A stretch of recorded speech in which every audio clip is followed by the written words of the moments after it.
ang mga cellphone sa mga areas na affected dito sa First District ng Negros Oriental.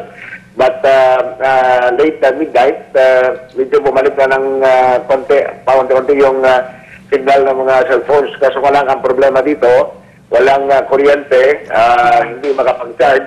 At nakita natin dito na walang mga rescue unit dito na nag-aabang for an eventuality like this, no? Sa mga incident like this.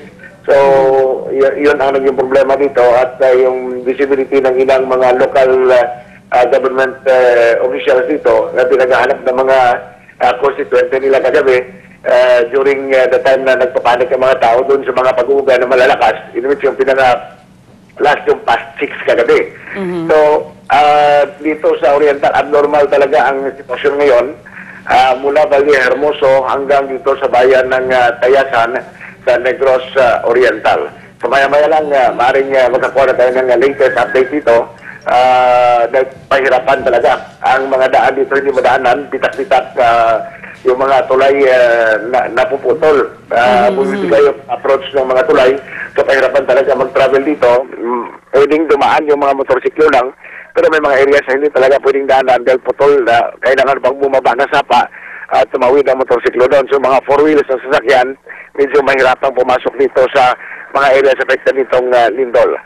Alright. May mga residente bang nanatili muna sa labas, nagpalipas ng magdamag? Dahil siyempre yung mga structures natin hindi pa safe, ano, Butch? Tama. Makarami at isa tayo sa mga nakisama doon sa mga residente na nag-evacuate, umakyat doon sa medyo mabundok na area ng Tayasan upang medyo malibre dito sa yung kinakatakutan nilang tsunami daw na maaaring tumama dito sa Negros Oriental. So marami. Kanina, naglibot tayo at around 4:30 ng umaga sa mga bahay-bahay, yung mga tao sa labas nakatulog nagtatayo sila ng tent. Yung iba sa mga tricycle nila, yung iba sa mga sasakyan. So, most likely, walang natulog sa ilalim ng mga bubong nila dito sa Tayasan. Butch, meron ka na bang latest figures nitong mga casualties sa landslide na nireport mo lang kanina?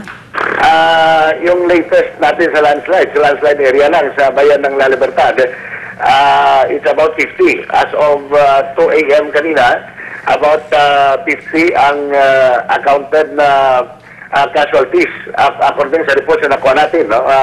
Reliable source naman doon sa area dahil kagabi tuloy-tuloy yung retrieval operations doon sa mga natabunan. Ilan pa ang pinaghahanap, Butch?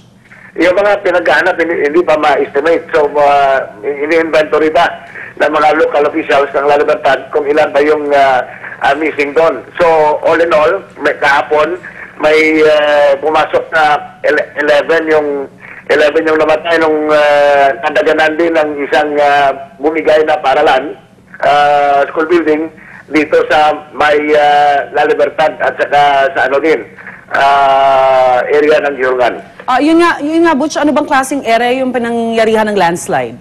Yung landslide is mabundok ngayon, about 2 kilometers away from the National Highway, na nagkabitak-bitak na rin. So residential? Residential, parang valley ito yung mga bahay nasa gitna, tapos napaligiran ng mga medyo mabundok, mabato ng mga areas matataas. So, dahil sa lakas ng lindol, yung mga bato sa taas bumigay at bumaba. Hindi yung lupa, yung bato talaga. Alright, Butch, maraming salamat sa iyo. Magandang umaga. Okay, thank you. GMA News Stringer, Butch Gasper. Nakabantay ang ating mga news team sa nangyari lindol sa Visayas para ibigay sa inyong pinakasariwang pangyayari. Nasa Cebu si Alan Domingo ng GMA Cebu, habang nasa National Disaster Risk Reduction and Management Council naman sa Cabaguinaldo si Oscar Oida. Mga empleyado ng Kapitolyo na Cebu mabilis pong naglabasan mula sa gusali nang bigla silang yanigin ng malakas na lindol. Yan ang mga residente. Ang mga residente po hindi na iwasang magpanik dahil sa inilabas sa tsunami alert na kalaunay binawi rin ng PHIVOLCS. By live report si Alan Domingo ng GMA Cebu. Alan.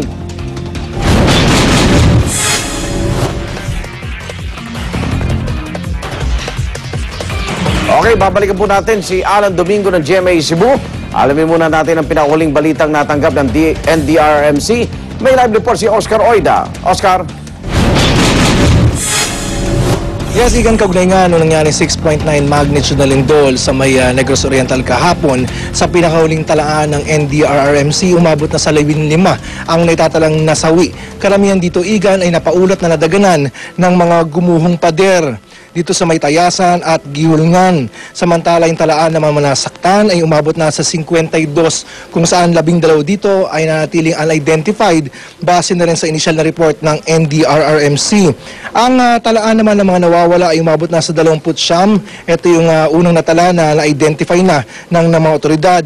Ang nagiging problema ngayon, Igan, ay itong sa may La Libertad, barangay, particular sa may barangay Sulungan. Medyo may kabundukan ito at nahihirapan ng otoridad na maabot ito. Bagamat ayon nga rin sa mga otoridad ay may 2 platoon na ng mga sundalo ang nasa lugar na handang magsagawa ng rescue operation. Samantala, kaugnay pa rin ng nangyaring lindol mula nang maitala yung 6.9 magnitude na lindol kahapon, abot na sa 157 na aftershock ang naitatala.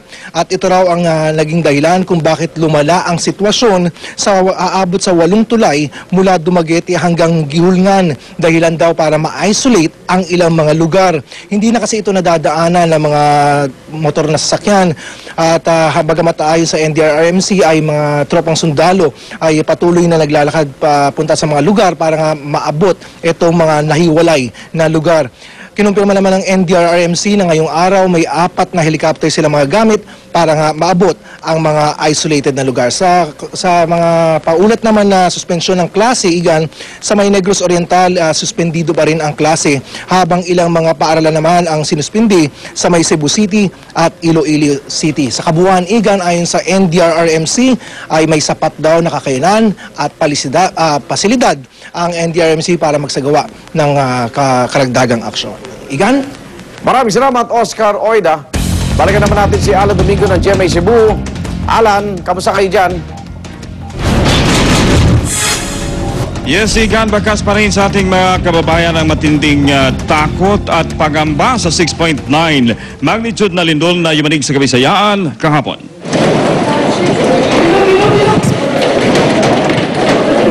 Ganito ang sitwasyon sa Kapitolyo nang madama ang malakas na lindol dito sa lalawigan. Nagtakbuhan ang mga empleyado at mga kasapi ng media palabas ng building matapos yumanig ang 6.8 na lindol. Kahit sina Governor Gwen Garcia at Ilocos Norte Governor Amy Marcos na nagsasagawa ng briefing sa Kapitolyo ay lumabas na rin. Pinauwi rin kaagad ang mga empleyado ng Legislative Building dahil nakitaan ito ng mga bitak. Dahil dito walang sesyon na idinaos ang sangguniang panlalawigan. Hindi rin pinahihintulutan na magkapasok ang mga tao sa Palace of Justice matapos ang lindol. It was good. Everybody stayed calm here in the provincial capital, including the media. Although you walked very fast to get out of the building. They're just checking that the dome's still there. Yes, that's true. Hinumdumi ako biya nagikat-kat. So historic na. Akala ko nasa Ilocos pa ako eh. Dahil I know that in Cebu this is very unusual weather, and I was very, very impressed by the staff and the entire provincial government staying so calm. Samantala sa Cebu City Hall, nagtakbuhan din palabas ang lahat ng mga empleyado at ang mga taong may transaksyon sa loob ng nasabing edipisyo. Parang inalon daw ang building sa loob ng ilang segundo. Ang Gotiauco Building kung saan nalagay ang Office of the City Markets at iba pang mga tanggapan ng Office of the Mayor, nagkabitak ang dingding at nabasag ang iilang tiles. Samantala, nagpanik ang mga tao dahil sa balitang magkakaroon ng tsunami. Karamihan sa may mga sasakyan ay dala-dala ang mga gamit papuntang bulubunduking bahagi ng syudad. Sa kuha naman na ito ni Jose Gutianco sa panulukan ng Osmeña Boulevard at Santiago Street, makikita ang panik ng mga tao.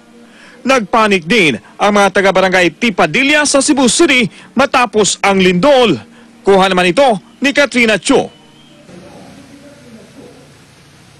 Igan, may mga naranasan pa rin tayong pagyanig. Mula kahapon hanggang alas 5 ngayon lang umaga, merong 691 na aftershocks ang naitala ng PHIVOLCS. Samantala, inantabayanan din natin ang official statement ng Department of Education kung mag-resume ba sila ng klase sa araw na ito matapos sinuspindi kahapon. Bagamat may mga paralanan na nagpahayag na tuloy ang regular classes nila ngayong araw na ito. Igan? Maraming salamat, Alan Domingo ng GMA Cebu.